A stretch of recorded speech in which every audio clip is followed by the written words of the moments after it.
Hi, welcome to the Gun Shop with me, John. Today we're going to be discussing wood. Shotgun stock wood, to be more precise. And what the grades mean, as well as a little bit more about the wood that is actually on your gun potentially. What we have in front of us, we have a grade 1, 2, 3, 4, 5, we've got a couple of stock blanks, and we're going to discuss exhibition grade. We're going to put aside today some of the German manufacturers who have grades up to like grade 12 or something ridiculous, because generally speaking, you have 5 grades of wood. In those grades is a lot of variation, and beauty is in the eye of the beholder, and we're going to remember that throughout this video, that there will be some grade 5s that look like grade 3s to some people and some grade 3s that look like grade 5s to some people. Colour varies, what goes into the wood varies, and that's great. But without further ado, there are 3 types of walnut used in gun stocks, walnut being the gun stock wood. Weight, density and flexibility all come into play in it being one of the perfect gun stock woods. Other woods are available, but they're just not as good. The end. They're not as suitable. 3 types of wood. European walnut, American walnut, Circassian walnut. So Circassian walnut, that's Turkish walnut, is that what everyone will call that. That looks a lot like this. It's that sort of very fashionable at the moment honeycomb style, honey coloured wood, sorry. You get massive variation in Circassian wood. You know, you've got it all the way down from very dry climates all the way up to very wet climates, high altitude, low altitude, high temperature, low temperature. So it's a massive variation, but it is very, very popular. And we've been exploiting walnut in our part of the world. The European walnut's been exploited for a long, long time now. So the actual supply of European walnut is low. Whereas Circassian is what is currently flooding the market and is very popular because of the price to looks ratio. European walnut, French walnut most people would call that, European walnut is probably the most variable because you can get it everywhere from England all the way down to the south of Spain. You know, that's a massive temperature range, that's a massive, you've got a couple of mountain ranges in there as well, there's altitude and temperature range, and you've got to think that everything in the soil and everything in the air affects the way this wood grows. So it actually doesn't much matter where the wood grows or what type of wood it is, but more where it has been grown, if we're going to go into the real semantics of these things. Anyway, that aside, European and Circassian can be very similar, and there's a lot of traits that are shared. European, though, certainly French walnut, is that very bold, light and dark, very straight grain stripes, very classic, and what was used in shotguns, in side-by-side English shotguns, was like the one to have. So you'll find on very high grade English guns from 100 years ago, they'll have that beautiful straight but beautiful colour variation in the wood. Pardon me. American walnut, American black walnut, looks like this. You know, you get the same colour variation, but for the most part it's a much redder hue than the English one. Also a lot more brittle, but again you get great looks for your money in American black walnut. We'll probably do another more in-depth video on this later on, but now we're really going to focus on is the grades. So, grade 1. Grade 1 walnut is very uninteresting walnut. You have perfectly straight grain, generally speaking, very little colour variation, although you will see certainly small variations between the grain, and you can find some very nice grade 1s out there. They're unexciting, you know, they're not an inspiring piece of wood, however they are amazingly strong, so just beware that that is something that is out there, it's unexciting. You know, every single Brest Silverton 1 has grade 1 wood on, but you can get the grain varying everywhere from straight to curling round to almost also crossways, so there is enough variation you could pick something you like. Grade 2, slightly above grade 1, still the very straight grain sort of thing, however a bit like this you will start to get a little bit of colour variation, some darker stripes, maybe a small area like here around the toe is actually a very beautiful piece of walnut, and the rest is very much a plain Jane. That's great, that's really very great. It's fine. It's fine. You know, whether it's worth what people charge over a grade 2 over a grade 1, that's very much up to you to decide. Personally, I think that wood should be in 3 grades, grade 1, grade 3 and grade 5, which could be called 1, 2 and 3, but that would confuse a lot of historical gun grading and would probably devalue some guns somewhere along the line. A grade 2, in my opinion, can be a nice grade 1, and a nice grade 1 can look like a grade 2, and a nice grade 2 can look like a grade 3. Grade 2, nobody really makes a grade 2 anymore. You've got to think, certain manufacturers, Lincoln, Webley and Scott, will put grade 1+/2 on their guns. Essentially all they're saying is, look, we're not picking the ugliest wood, you're going to have something with a little bit of character. This gun, you've got a tiny bit of fiddleback across there, just one little bit, a couple of knots, and a couple of bits of striping. Your gun will be your gun, and not just a plank of TV wood. And I think that individuality is nice, but whether it really matters, I don't know. I think it's a nice sales point and makes some of these cheaper guns, and it is generally only cheaper guns that use a grade 2, it makes them nicer. Grade 3. Grade 3 is where you really start having a nice piece of wood. You can be very happy, very satisfied with a grade 3. As you can see here, we have nice colour variation. It's also worth saying across the board here, the actual colour of the wood can be stained to be different, and throughout a grade 3 you can get very red, very white, very black, very massive colour variations.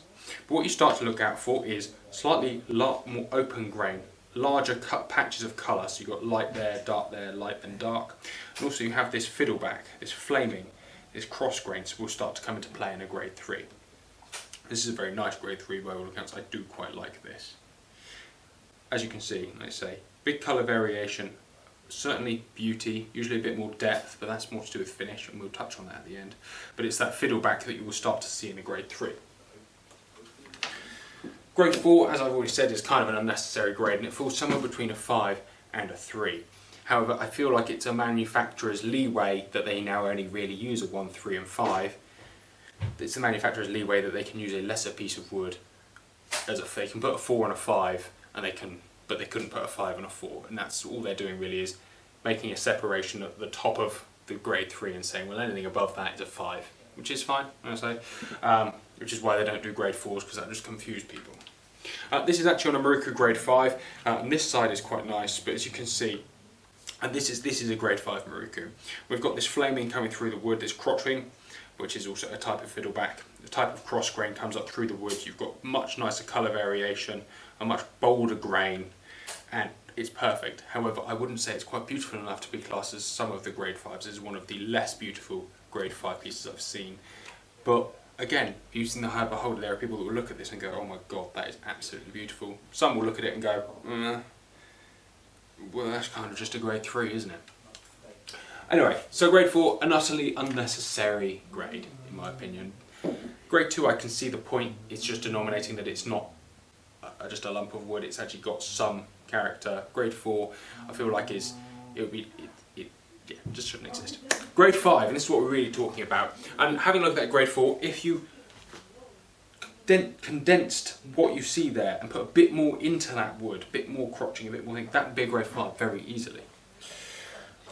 This is a beautiful grade 5. You'll have seen this on the EELL video. This is absolutely stunning grade 5. What you're starting to see is a completely individual piece of wood.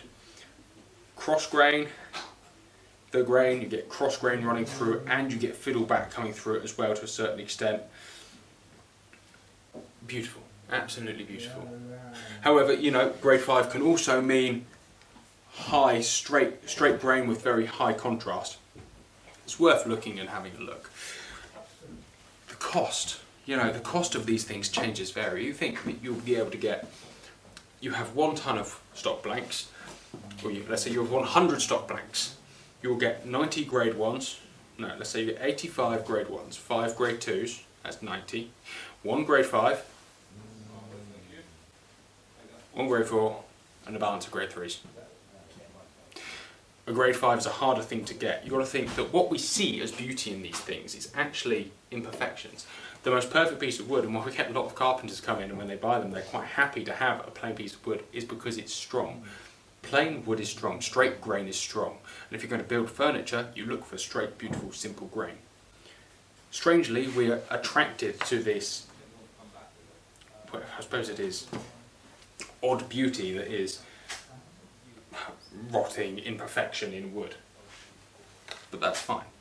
However, you've got to imagine that out of this, the sister piece might have a sap hole, a crack, and in these grade 5s you actually are buying something a lot more fragile than a grade 1. But that's fine, like I said, just make sure you're aware of that when you buy something like that. So moving on to exhibition grade. I don't have an exhibition gun here to show you really. Exhibition grade is something that manufacturers will use when they're saying that something is superb, something to hang on the wall, is fit for exhibiting. Proper exhibition grade wood, and I've seen a lot of it, white burr walnut is used on exhibition grade guns, has no strength, no structural integrity whatsoever really. So you've got to balance it off between the practicality and the beauty and the usability of the gun and the wood, and all of that put together makes for grade 5 really being the optimum thing, in my opinion. However, there's some stunning exhibition grades out there, and we all like looking at them, don't we? So that's fine. Selecting a piece of walnut for your stock is another thing, and when you're looking at certainly at these guns, you don't worry so much with grade 1, 2, but certainly grades 3 and 5 and 4, if it exists. It's probably time to start looking more in depth at the piece of wood they've chosen to go on your gun.